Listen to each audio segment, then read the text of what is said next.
Father, you're so good to us. You're so good to us. You bless us, give us everything we need. You give us all good things richly to enjoy. God, you're so good to us. Just thank you for your house, for your people, and that we get to come together and we depend on you, Holy Spirit. We invite you. We welcome you now. We surrender to you. Would you come and move freely in this place, in us, and open our eyes, open our hearts to understand new things about your word. Your word says you open our eyes that we may see wonderful things in your word. So we thank you for that tonight, Jesus. Amen. Amen. Hi. Hi. So, okay, session 3. Session 3. So it gets wild now, guys. Session 3. So quick recap, session 2, the 4 horsemen of the apocalypse. We met them, when they come, what they bring. So the Lamb was given a scroll, right? How many seals on that scroll? Do we remember? 7 seals on the scroll. So we have seen 6 opened up so far. The 7th seal yet to be opened. So let's see what John writes to us in Revelation 8:1. And when he, that is Christ, had broken the 7th seal, there was silence in heaven about the space of half an hour.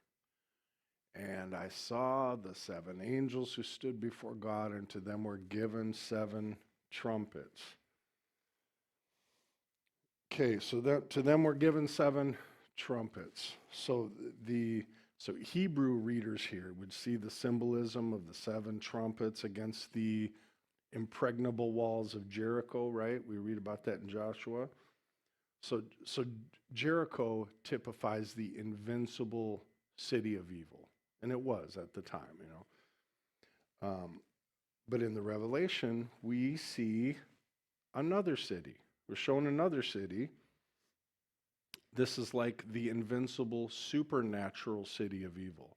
So there's this huge, impregnable, evil city in the Old Testament. That was Jericho. In the Revelation, there is a spiritual city of evil that has got to come down, and 7 trumpets are given out. But this time they're not given to men.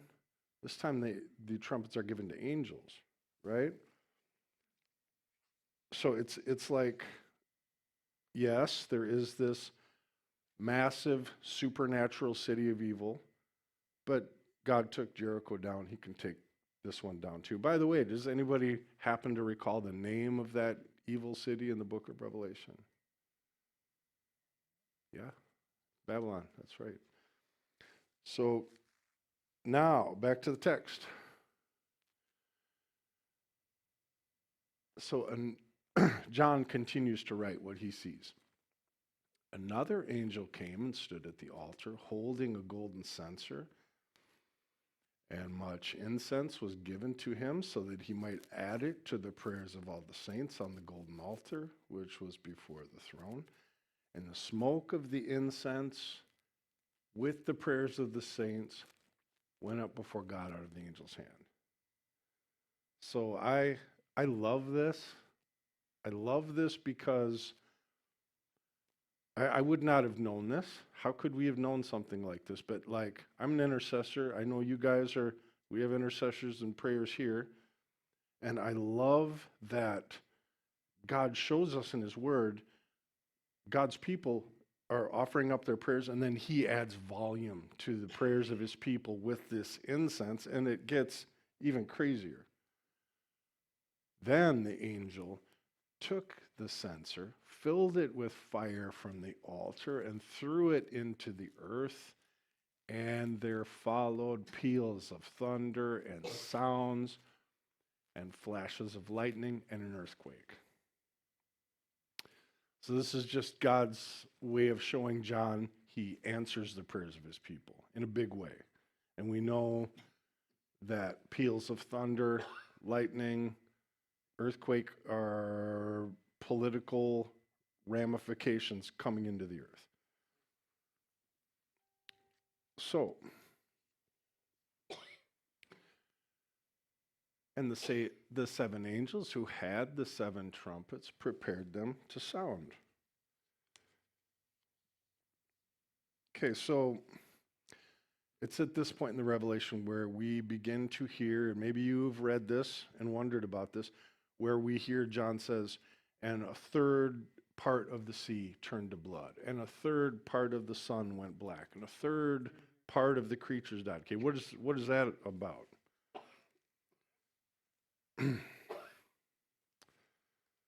So you guys know I love maps and charts and stuff. So here's a cool map I found out of Foster's commentary. So we see the basic breakdown of the boundaries of the three regions of the Roman Empire split in the 4th century, early 4th century. So and you see those arrows coming down. This is basically barbarian hordes coming down from the north and the east to invade the Roman Empire. So why 3 tri-sections of the empire? Here, Uriah Smith here, quote, and this will explain a lot. The Roman Empire, after Constantine the Great, we learned about Constantine last time, right? So after Constantine was divided into 3 parts, hence the frequent remark, a third part of men, is an allusion to the third part of the empire, which was under the scourge. This division of the Roman kingdom was made at the death of Constantine among his sons, Constantius, Constantine II, Constans. Constantius possessed the east and fixed his residence at Constantinople, the metropolis of the empire. Constantine II held Britain, Gaul, and Spain. Constans held Illyricum, Africa, and Italy. So 3 tri-sections of the empire. Let's get on with it. Okay, the first trumpet is being blown right now. The first sounded, and there followed hail and fire mixed with blood, and they were thrown to the earth, and a third of the earth was burned up, and a third of the trees were burned up, and all the green grass was burned up. So how do we interpret this? Is there going to be a literal scourge of blood and fire coming down from heaven on the earth? Classical historicists don't read it that way. We remember we're reading Jewish apocalyptic literature. This is symbolism.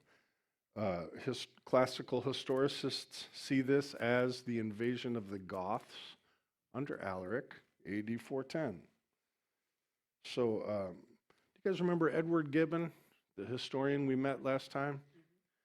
He describes the marauding Goths. He says, the tremendous sound of the Gothic trumpet rallied their men to war. At the first sound of the trumpet, the Goths left their farms. So, okay, why did they come down into the Roman Empire? So AD 376, frankly, they began moving southwest out of Central Europe because of the brutal invasions of the Huns. So one of the Goth chieftains, a man named Fritigern, sought permission from the Roman Emperor Valens to settle on the south side of the Danube River because Valens saw what he referred to as a splendid recruiting ground for his army. He allowed them to do it. But when famine hit, he broke his pledge of food and land. It was a slap in the face. The Goths commenced a 6-year campaign of killing through the Balkans. They annihilated the Roman army in that region, and they actually pursued Valens into a tower, braced the door, and burned him alive in it. So, newcomers, sorry, some of this gets graphic. Okay, all right. I mean, we've been seeing some wild stuff so far, so they're kind of inoculated to it. So, hi, welcome. So then the new emperor, Theodosius, managed a fairly durable peace with the Goths until his own death in 395, but Gibbon records, quote, before winter had ended, the Gothic nation was up in arms. So wasn't uncommon for Rome to contract with barbarian hordes as mercenaries, known as the Federati. So over the next 15 years, bloody skirmishes between the Gothic Federati and Roman troops. So get this. You might want to shut your eyes on this one. AD 408, Emperor Honorius arrested and decapitated a barbarian general named Stilicho, and then gave the unorthodox order to go slaughter their families. Of 30,000 Gothic Federati, just go slaughter their families. So Alaric declared war on the Roman Empire for this. So after defeats in North Italy, Alaric made it south to begin a siege of Rome, but the empire negotiated a treaty with him, which treaty they promptly violated. They did that a lot.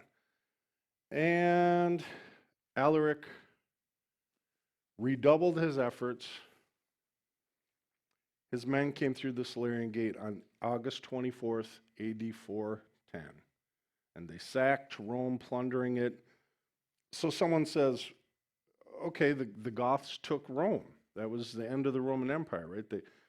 The capital of the Western Empire had been wisely and recently shifted to Ravenna for strategic reasons, but the Gothic conquest of Rome was still a wicked blow.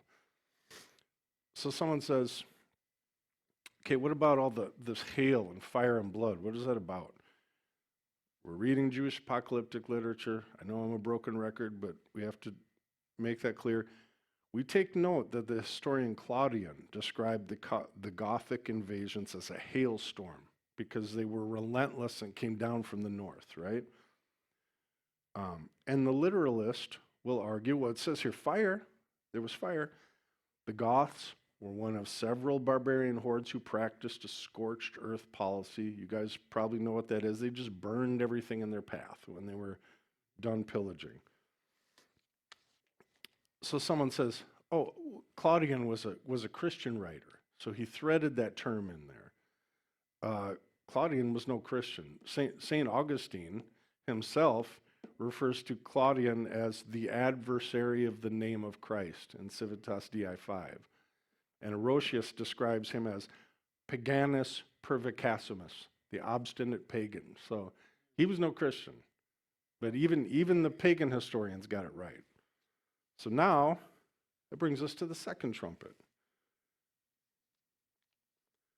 Second trumpet. And the second angel sounded. And it, as it were a great mountain burning with fire, was cast into the sea. And the third part of the sea became blood, and the third part of the creatures which were in the sea and had life died. And the third part of the ships were destroyed. What does all this mean? This is how God describes the invasion of the Vandals under Genseric, AD 410. So Genseric was known as the tyrant of the sea. So the Vandals conquered a region of the North African coast, and then they made that a shoreline, a port for their fleets, and they went out and plundered the Mediterranean Sea and the Roman navy and merchant ships. So in a way, the Vandals' conquest of Carthage, Sicily, Corsica was actually an inside job. How so? Okay, meet General Flavius Attius. This is Flavius Attius. He was maneuvering for political power. He convinced this woman that her children were in danger, specifically her son, Emperor Valentinian III. That, it was said, General Boniface was arranging an assassination attempt to kill the boy and seize the throne. So Attius' suggestion, why don't you summon Boniface back to the court, see if he complies. Dispatch was sent. Boniface did not comply. Why not? Just before this official summons from the court, Boniface first received another letter from his trusted fellow General Ateas warning him that Valentinian would be summoning him back to the court as part of a plot to assassinate him. So he played them against each other, is what he did. So whether or not he could deliver, Boniface sent word to the Vandal king Genseric, promising him rich North African land if he would lead an incursion into Rome. Genseric agreed. By the time Valentinian's court was aware, he was on his way with 80,000 troops. So after crossing the Strait of Gibraltar, they came on the great walled city of Hippo Regius, many tens of thousands of people and their riches, so a siege was begun. It's not widely known that St. Augustine himself died in these walls during the siege. Let's keep moving. Revelation 8:8. Something like a great mountain burning with fire was thrown into the sea. So fire was one of their ways to bring terror. Leo the Great actually pleaded with Genseric if he would just keep his hand from destruction by fire and murder, if he'd just simply pillage. Don't kill and murder everyone, just take what you want. So as a mountain generally symbolizes a kingdom, Professor Oral Edmund Collins writes, quote, the words something like, KJV has as it were, indicate analogical or symbolic language. A huge mountain all ablaze, thrown into the sea indicates a city or nation destroyed, the sea being the nations or lands over which the city rules. So, and the third part of the sea became blood. What is this? The Vandals randomly butchered captives. One example is we have the slaughter of over 500 hostages in Zakynthos, Greece. When they had no more use for captives, they hacked them in pieces and threw them overboard, literally. So they like to travel light. And the third part of the ships were destroyed. So from the port of Carthage, the Vandals pirated the whole span of the Mediterranean Sea, destroying all ships, Roman navy and merchant ships. And Rome itself, they finally sacked and plundered, carried away hundreds of years' worth of treasures. And that leads us to the third trumpet. We're already the third trumpet, guys. And the third angel sounded. And a great star fell from heaven, burning like a torch. And it fell on a third of the rivers and on the springs of waters. The name of the star is called Wormwood. And a third of the waters became wormwood, and many men died from the waters because they were made bitter. Okay, what does this mean? This is understood to represent the invasion of the Huns under Attila, AD 451. So who here's heard of Attila the Hun? I think we all have. Maybe you haven't, I don't. Well, I'll tell you what, if you haven't met him, I will introduce you right now. So Attila the Hun, this great star is understood to represent Attila. Professor Collins reminds us, astral symbols in apocalyptic literature usually denote ruling authorities. So Attila's predecessor, Uldin, had been known in the East for having sawn off the head of his Gothic enemy Gainas and giving it as a gift to the emperor to display in Constantinople. So that's who Attila learned from. But Rome just didn't seem particularly interested in this nomadic mass of horsemen. Yeah, they're way over in Eurasia, no big deal. Attila was said to have been greater than human. Gibbon again writes, the barbaric princes could not presume to gaze with steady eye on what they deemed his divine majesty. So Rome got caught flat-footed. They were just not ready for 800,000 mounted archers coming down into Rome along the rivers. So the emperor learned to pay attention to this new threat moving fast. These marauders, these Huns, have you seen these skulls in museums? People, there's even documentaries out there, these are aliens. These are Huns. The Huns were warriors. Male babies were taken when their soft skulls pressed into presses of wood and rope to elongate the skull. That's what those are. Those are Hunnic warriors, males.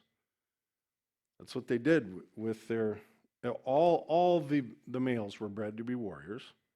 And they also scarred the face like this. A Hunnic warrior had to have the elongated skull and the scarred face to be a Hunnic warrior. So next time somebody tells you those are aliens, you know what to tell them. So at that time, Attila came to be known as the Scourge of God. You ever heard that term, the Scourge of God? It's usually referring to Attila the Hun. He was a punishment sent on the Roman Empire that could not be resisted. Of this burning star, John writes, and it fell on the third of the rivers and a third of the fountains of water. The star of Attila and the Huns overwhelmed the western third of Rome's dominion at the time. So again, this is what's meant by the third part of. And we'll keep coming across that. So the Huns shed the blood of hundreds of thousands throughout the Italian Alps alone, polluting the source of the great Rhine, Danube, and Po rivers. Some historians estimate 300,000 lay dead in these waters as they came down through on their campaign. This is brutal stuff, guys. It's history. Gibbon also recounted the Huns were the masters of the great river. Okay, so what is this meant by this? The name of the star is called wormwood. Okay, those in the East understand wormwood is a bitter plant that grows in the wastelands. Wormwood is actually a term for judgment and bitter experience in Scripture. That's wormwood. Attila had many wives, died on his last wedding night. It's believed he was poisoned. So back to the text. And the fourth angel sounded, and the third part of the sun was smitten, and the third part of the moon, and the third part of the stars. So as the third part of them was darkened, the day did not shine for a third part of it, and the night likewise. Okay, what is this about? This is understood to represent the invasion of the Heruli under Odoacer, AD 475, 476. So this is virtually all historians see this as the official end of the Western Roman Empire, 476. So what led up to this? Okay, Roman Magister Militum, master of the soldiers, Orestes, secretly called on the barbarian king Odoacer to consider a revolt against the Eastern emperor Nepos, and then he promised him an enormous region of the Italic Peninsula if you just go hit Nepos. So the Heruli accepted that offer. They smashed the troops stationed around Nepos, who barely escaped into Dalmatia. Now, as head of the Roman military, Orestes changed his mind. No, I'm not going to give you the land. And my son Romulus will be appointed emperor of the Western Empire. Now, Odoacer was ignored. dismissed to go back to his infertile scraps of land around the Apennine Mountains. Like, we used you as a blunt force object to get this done. Now go away. Odoacer said, what if I don't? So Odoacer did not go away. He was done engaging in talks. He led his men straight into Orestes' fortress, cut through his armed guard, and executed Orestes. Now, Odoacer is declared Rex Italiae, king of Italy, among his own men and other barbarian hordes and some remaining divisions of the Roman army. So rather than rest on a new throne, he took his men onto Ravenna, where young Romulus was secluded. Odoacer took the city and permitted him to abdicate. That means to renounce your throne. He just came and took the city. Okay, you're going to step down from your throne now. So the western third of the Roman Empire was officially crushed, AD 476. So, the third part of the sun was smitten, and the third part of the moon, third part of the stars. But there are still 2/3 of the empire still intact. And this is actually our last verse, guys. And I looked. This is John writing again. And I looked, and I heard an angel flying through the midst of heaven, saying with a loud voice at this point in history, saying, woe, woe, woe to the inhabitants of the earth by reason of the other voices of the trumpet of the three angels which are yet to sound. So we've 7 trumpets, we've just covered 4 of them. 3 more yet to sound. So next session, session 4, we're going to look at those next 3 trumpets. And the rest of the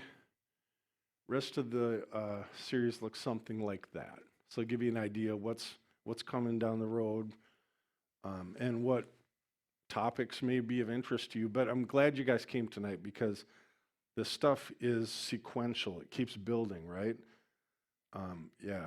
So like 7 seals, 7 trumpets, 7 bowls of wrath. We have yet to see all that stuff in the coming sessions. So okay. Thoughts, questions?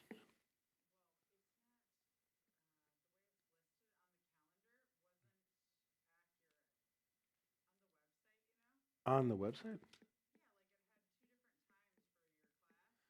Oh yeah.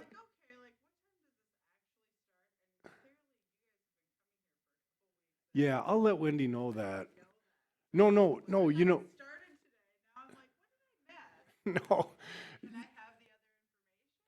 Yes, we're actually getting those up, and they'll be on YouTube shortly, so you can review. But yep. No, all good.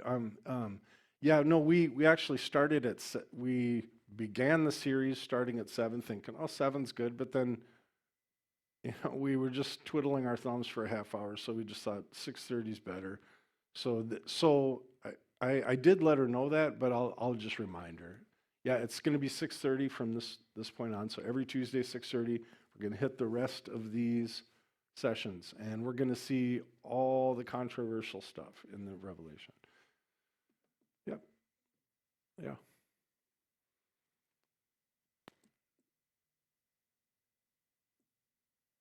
Any thoughts? I can see your wheels turning.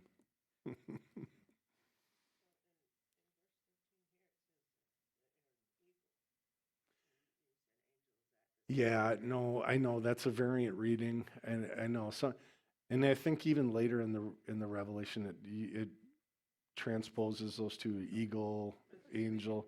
Yeah, I should actually go look at the original word in the interlinear just to see what it says. But yeah, in any case, not good for the people of the Roman Empire. So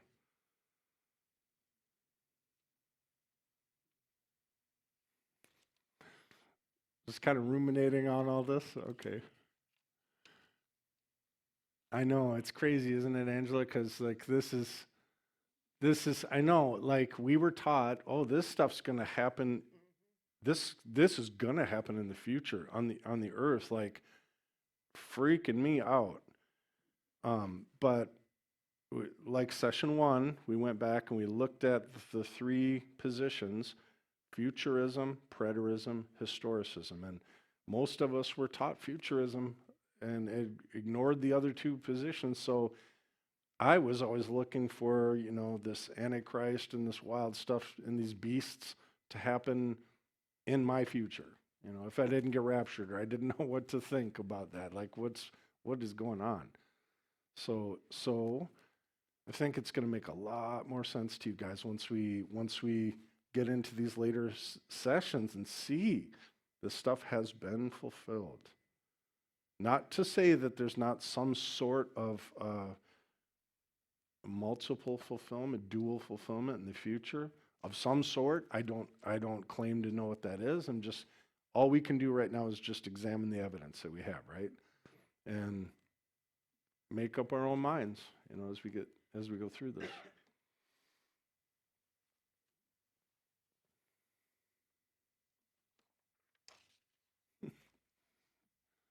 All right.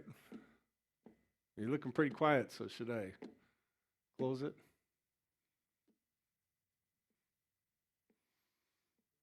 Okay, well, good. Okay, well, I hope you guys come back next Tuesday at 6:30. 6:30, and we will tackle chapter 9, and we will actually look at those human-headed locusts with lions' teeth and scorpions' tails that torment humanity for 5 months. That's next session. We look at that closely next session. And it's wild. This is some of the most mind-bending stuff that I almost couldn't believe when I was researching to find this stuff out. So it's going to be fun. So I apologize for the brutal nature of some of the stuff. It's like I kind of covered this in session one, that we're going to look at some very graphic history. We're going to talk about some very graphic history as it relates to the Revelation. We just have to. We're studying history. We have to demand accurate history. So thank you. Okay. Well, I sort of gave the. It is real, and yeah, I gave the disclaimer session one, just want you guys to know parental guidance suggested on some of these images, because I know it's a little rough. So thank you guys, appreciate you coming. Okay, yeah, okay. Hope to see you next week.